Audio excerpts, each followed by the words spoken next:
The eternal question. Why does man seek meaning beyond himself? Why does he feel the need to worship a creator he cannot see, cannot touch, cannot fully comprehend? Because worshiping the Creator is not merely an obligation.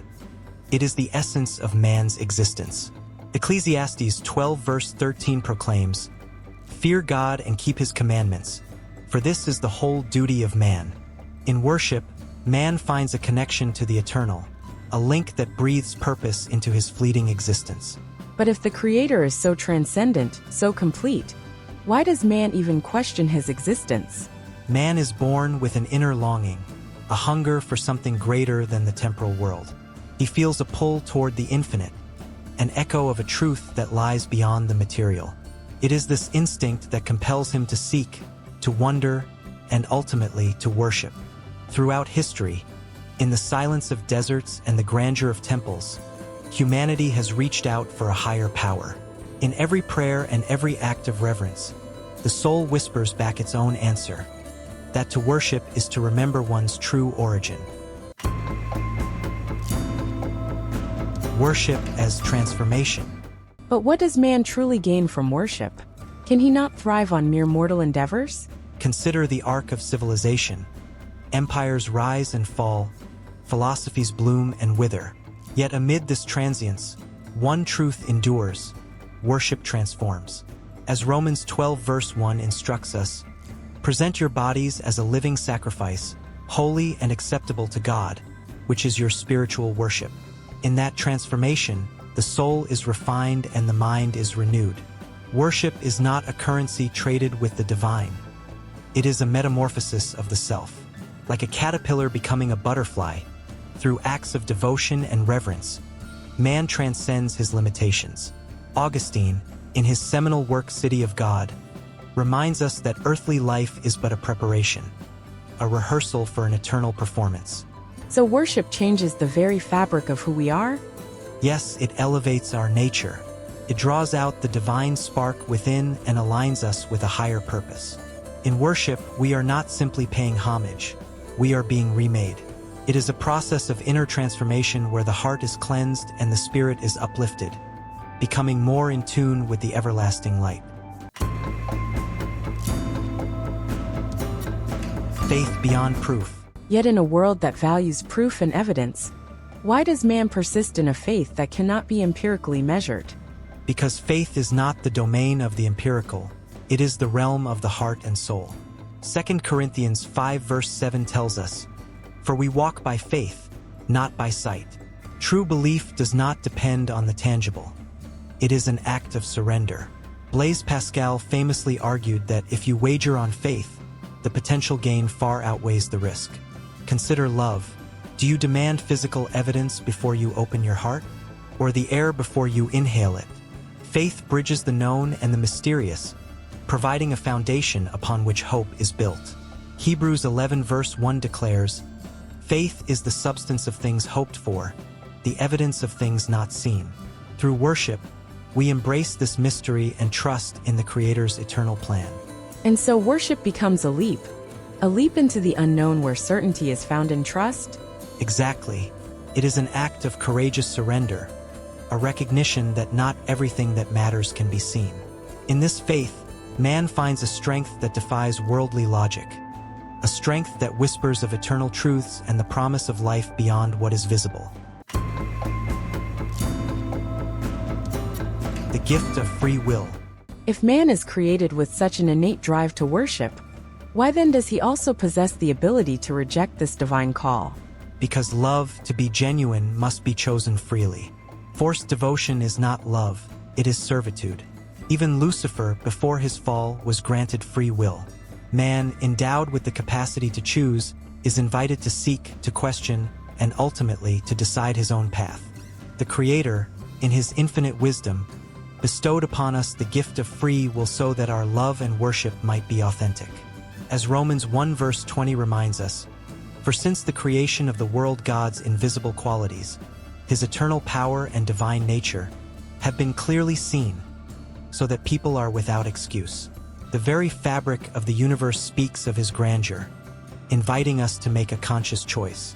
So it is not a coercion, but an invitation, an open door to experience the divine? Yes, a door that every soul may choose to open. And in that choice lies both the beauty and the tragedy of human existence. When we choose to worship, we embrace a truth greater than ourselves. When we choose to turn away, we risk drifting into a life devoid of eternal purpose. The eternal soul. Yet man is mortal.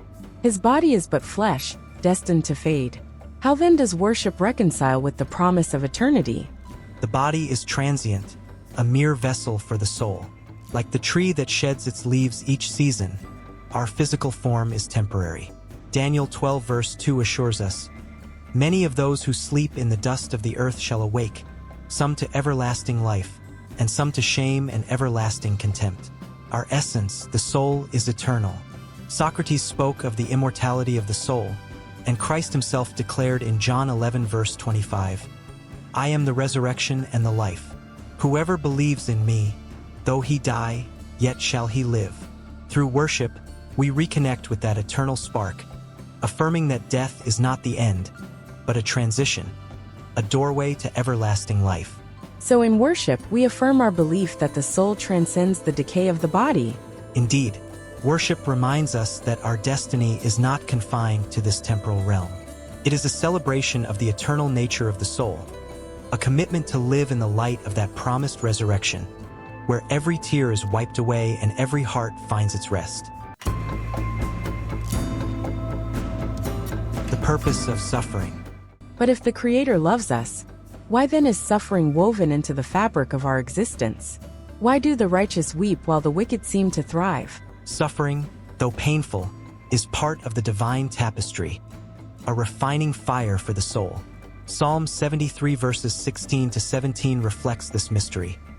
"When I tried to understand all this, it troubled me deeply till I entered the sanctuary of God. Then I understood their final destiny. The trials we endure are not punishments, but opportunities for growth and deeper reliance on the eternal." James 1 verses 2 to 3 counsels, "Count it all joy, my brothers, when you meet trials of various kinds, for you know that the testing of your faith produces steadfastness. Through suffering, we are purified like gold in a crucible, our faith tempered and our hearts strengthened." So suffering is not without purpose. It is a catalyst for spiritual evolution? Exactly. It forces us to confront our vulnerabilities, to recognize our dependence on the Creator, and to find solace in the promise of redemption. Just as a seed must be buried in darkness before it sprouts into a magnificent tree, our struggles are the soil from which our eternal life is nurtured. The consequence of rejection. And what of those who deny the Creator, who refuse the call to worship? What becomes of them? They build castles in the sand, ephemeral structures destined to crumble. Mark 8 verse 36 warns, "For what shall it profit a man, if he shall gain the whole world and lose his own soul?" To reject worship is to turn away from the source of life, severing the connection that sustains us. C.S. Lewis once remarked, "There are only two kinds of people in the end, those who say to God, 'Thy will be done,' and those to whom God says, 'Thy will be done.'" In refusing to worship, one relinquishes the opportunity to partake in the eternal grace that redeems and transforms. Then, in the silence of a life without worship, does one truly find fulfillment? No, a life devoid of worship is like a barren field, devoid of the nourishing rains of divine love and the light of eternal hope. It is a life that, though it may glitter with transient gains, ultimately withers in the face of eternity. Then man must choose, worship and embrace eternal life, or turn away and face separation from the divine. Yes, in that choice, the fate of the soul is sealed. Every moment, every act of devotion, every trial endured is a step toward that final destiny.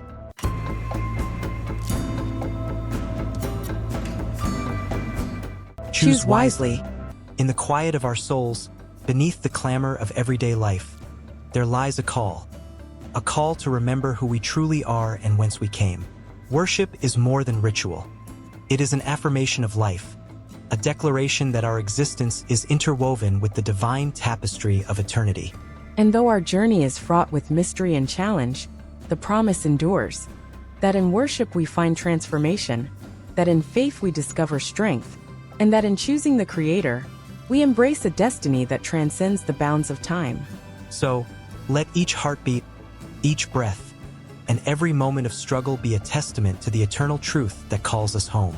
May our lives be an ever-unfolding act of worship, a living sacrifice that echoes in the halls of eternity.